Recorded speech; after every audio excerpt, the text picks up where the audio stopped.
हम सुल्तानी नानक तारे दादू को उपदेश दिया, जात जुलाहा भेद न पाया वो काशी माहे कबीर हुआ। अब क्या बताते हैं गरीबदास जी, कहते हैं सतगुरु शरणा आके और धर्मराज डर कैसा। कबीर परमात्मा की शरण में पूरे संत के माध्यम से, ये नकलियां के नहीं। फिर कहते हैं धर्मराज का भी डर कैसा। अब कहते हैं धर्मराज दरबार में इस काल के एक ब्रह्मांड के अंदर एक चीफ जस्टिस है जिसको धर्मराज बोलते हैं, धर्मराय कहते हैं, और वो सबका अकाउंट रखता है। जैसा जिसका कर्म है वो एज इट इज वहाँ उसके ऑफिस में अपने आप कंप्यूटर में यहाँ से फैक्स हो जाता है सबके डेली की जो रिपोर्ट है पूरे दिन रात की, और फिर वो सबका अकाउंट रखता है उसके अनुसार। उसको ऑटोमेटिक सिस्टम है उनके पास, और जो जैसा कर्म है उसको उसी अनुसार आगे उसके संस्कार में अपने आप चला जाता है। अब हमारे अंतःकरण में एक चित्र गुप्त है। गुप्त यानी हम नहीं देख सकते, एक ऐसा कैमरा लगा रखा भगवान ने जो हमारी सब क्रियाएं जो हम सोचते हैं करते हैं उन सब कर्मों को एक तो यहाँ रिकॉर्ड होता है अंदर, और एक कॉपी धर्मराज के दरबार में डेली फैक्स हो जाती है, इंटरनेट पे समझ लो ऐसे डल जाती है अपने आप। अब परमात्मा के विधान को समझने के लिए साइंस ने बहुत आसान कर दिया हमारा काम, ना तो कति ना दच्चो या बात। अब सारी समझ में आवे है, बुद्धिमान व्यक्ति हो गए। तो कहते हैं कबीर परमात्मा जब मुझे लेकर गए, आदरणीय गरीबदास साहिब जी कहते हैं कि परमेश्वर परम अक्षर ब्रह्म कबीर जी मुझे साथ लेकर जब गए तो यहाँ के उस चीफ जस्टिस के सामने, पहले तो ब्रह्मा विष्णु महेश के लोक में गए, तो जहाँ भी परमात्मा जाते थे तो सभी खड़े होकर के उनका सत्कार करते थे। हम बैरागी ब्रह्म पद सन्यासी महादेव, सो हम मंत्र दिया शिव जी को वो करे हमारी सेव। कबीर परमात्मा कहते हैं कि विष्णु जी को हमने पहला मंत्र दिया था, उनको केवल एक मंत्र, इन 500 में से एक मंत्र दिया था, हरियम नाम दिया था, वो शेष बने थे क्योंकि सभी आत्मा उस परमात्मा की है। सबसे पहले कबीर परमात्मा ब्रह्मा जी को मिले थे। अग्नि ऋषि नाम अपना रखा था, दाता ने बताया था कि मैं अग्नि ऋषि हूँ। ब्रह्मा जी को सारा ज्ञान समझाया, सृष्टि रचना सुनाई, प्रभावित हुआ क्योंकि ये भी आत्मा भगवान के लिए तड़प रही हैं। हजार हजार वर्षों तक तप करते रहे, डरे डुबा दिए, काल ने उल्टी साधना करवा के इनको एटम बम बना लिया, सिद्धियाँ युक्त कर दिया। ये हठ योग करने से कोई लाभ नहीं होता, काल की प्रेरणा, काल का ही मटेरियल इसके अंदर संग्रह होता है, वो नहीं करना हमने। तो ब्रह्मा जी को परमात्मा मिले, सारी कथा सुनाई, बड़ा प्रभावित हुआ और बताया कि बच्चा गुरु के बिना मोक्ष नहीं होगा। ब्रह्मा जी ने उपदेश लिया, परमात्मा ने उनको ओम मंत्र दिया क्योंकि वो वेद पढ़ा करता, ओम से प्रभावित था। तो परमात्मा चाहते थे एक बार स्टार्ट हो जाए किसी तरह, फिर मैं इसको सही मंत्र दे दूंगा, इसका पीछा छूट जाएगा और ब्रह्मा फिर सबको बता देगा क्योंकि ज्ञान प्रचार यही कर रहा है, मेरा काम हल्का हो जाएगा। उसके बाद विष्णु जी के पास गए, विष्णु जी ने खूब ध्यान से सुना और उन्होंने भी परमात्मा से दीक्षा ली, उनको हरियम नाम दे दिया। सिर्फ ये देखना चाहते कि एक बार ये मेरी बात को स्वीकार करे किसी तरह। फिर शिव जी के पास गए, बड़ा सत्कार किया भगवान शिव ने ऋषि जी का, ऋषि रूप में परमात्मा का, और खूब ज्ञान सुना, सारी बात स्वीकार की और उनको ये सोहम मंत्र दिया। कबीर साहब कहते हैं सोहम मंत्र हम जग में लाए और सार शब्द हमने गुप्त छिपाए।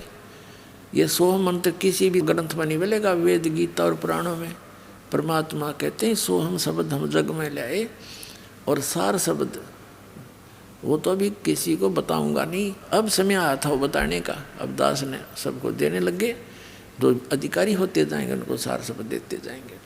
फिर क्या किया, इस काल ने देखा कि ब्रह्मा विष्णु महेश ये तीनों के में उठ पटांग सी बात कर रहे हैं, इनके हृदय में कुछ और ही सोच होगी है।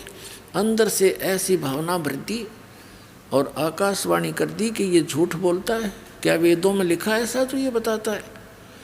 तो ब्रह्मा सचेत हुआ, कहा सचमुच वेदों में भगवान, उसने भगवान की आकाशवाणी मान ली, काल की, काल के द्वारा दिए गया ऊपर से आकाशवाणी, और भगवान आए थे वह फेल कर दी। कहा जी सचमुच वेदों में ऐसा कुछ है नहीं। तो दोबारा जो परमात्मा गए उसी ऋषि रूप में, तो ब्रह्मा जी ने कहा कि नहीं ऋषि जी, आपकी बातें अप्रमाणित हैं, वेदों में ये ज्ञान नहीं लिखा है, ऐसा नहीं वैसा नहीं।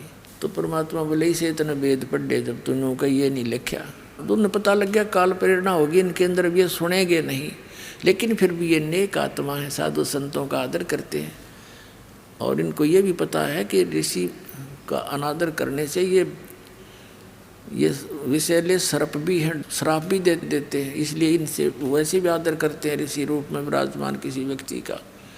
जैसे भगवान विष्णु जी को नारद जी ने श्राप दे दिया, उस श्राप के कारण और श्री राम रूप में जन्म होया, सारा जीवन बिरान माटी हुई, पत्नी कहीं, आप कहीं, बच्चे कहीं, उसके श्राप से ही वो कष्ट उठाया। तो इससे डर कर भी वो आदर सत्कार तो करते हैं ऋषि का, लेकिन करते हैं वही जो उनकी अपनी साधना है। तो परमात्मा दोबारा गरीबदास जी को लेकर जब गए इन ब्रह्मा विष्णु महेश के लोक में, गरीबदास जी के सामने तो वो महात्मा रूप में थे ही, जब वहाँ पहुँचे तो उनको उसी रूप में दर्शन दिए जिस रूप में वो प्रथम बार मिले थे। तो जिसके भी पास गए वो खड़े होकर के सत्कार किया, आओ महाराज जी। और परमात्मा ने कहा कि तुम गलती कर दी बच्चों, उस ज्ञान को, उस नाम को छोड़कर। वो नाम ने बोले जी नाम तो हम वही जपते हैं। परमात्मा बोले मैंने और भी कुछ आपको बताना था, तो वो नहीं स्वीकार किया। तो ये सारी कुछ डिस्कस वार्ता इसलिए करवाई गरीबदास जी के सामने, परमात्मा ने उनके मुंह से बुलवा दिया कि सचमुच ये परमात्मा इनसे मिले थे और ऐसा ऐसा इनके साथ बात हुई थी। उसके बाद गए धर्मराज के दरबार में, चीफ जस्टिस के ऑफिस में। तो वहाँ जाते ही धर्मराज खड़ा हो गया, अपनी आसन को त्याग कर। अपने आत्मा, ये अध्यात्म जगत जो है इसके अंदर आध्यात्मिक ही सब क्रियाएं काम करती हैं। इनको अपने आप आभास हो जाता है कि जो ये सामने व्यक्ति आया है ये कितनी पावर युक्त है, उनके बस की बात नहीं हुई, अपने आप आसन उनका खिसकने लग जाता है। तो वो समझ जाते हैं कि ये कोई आम व्यक्ति नहीं।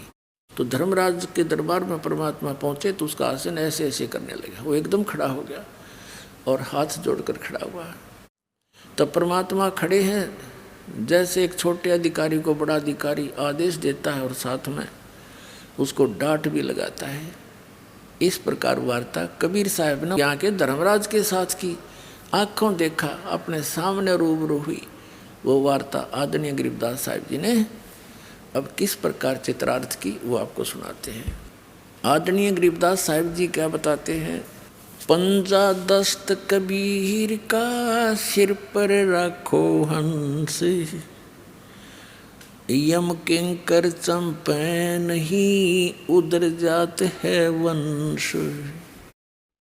पंजा दस्त कबीर का और सिर पर रखो हंस। हे पुण्यात्माओं, अपने कबीर परमेश्वर का पंजा अपने सिर पर रखना और यम के दूत आपके निकट नहीं आवेंगे और तुम्हारा पूरा कुल का कुल पार हो जाएगा। पंजा दस्त कबीर का सिर पर रखो हंसे, जम किंकर चंपे नहीं उधर जात है वन से। दर्द बंद दरवेश हैं ये सतगुरु पुरुष कबीरे, नाम लिए बंद छूटे हैं ये टूटे जम जंजीरे। दर्द बंद दरवेश है, दरवेश माने संत, यानी जब वो परमात्मा संत रूप में आते हैं वो हमारे हमदर्द हैं, हमारे दुख में दुखी होते हैं, वो हमारी पीड़ाओं को समझते हैं। दर्द बंद दरवेश हैं सतगुरु पुरुष कबीरे, नाम लिए बंद छूटे हैं ये टूटे जम जंजीरे। सतगुरु पुरुष कबीर हैं ये तीन लोक तत्सारे, कोट 49 पृथ्वी ये 14 भवन आधारे। सतगुरु पुरुष कबीर हैं ये तीन लोक तत्सारे, दो चार की क्या कहूँ ये तार हंस अपार। सतगुरु पुरुष कबीर हैं चारों युग परवाने, झूठे गुरुआ मर गए वो हो गए भूत मसाणे। झूठे गुरु के आश्रय कदे न उदर जीवे, साचा पुरुष कबीर है आद परम गुरु पीवे। सतगुरु पुरुष कबीर का विक्रम पंथ बैराट, शिव सनकादिक ध्यावे ही ये मुनिजन जो हैं बाटे। सतगुरु पुरुष कबीर की कोई ना चल है गैले, बिना पंथ पग धरत हैं गगन मंडल में सैल। लख लख योजन उड़त हैं ये सुर नर मुनिजन संत, ऊंचा धाम कबीर का कोई न पावे अंत।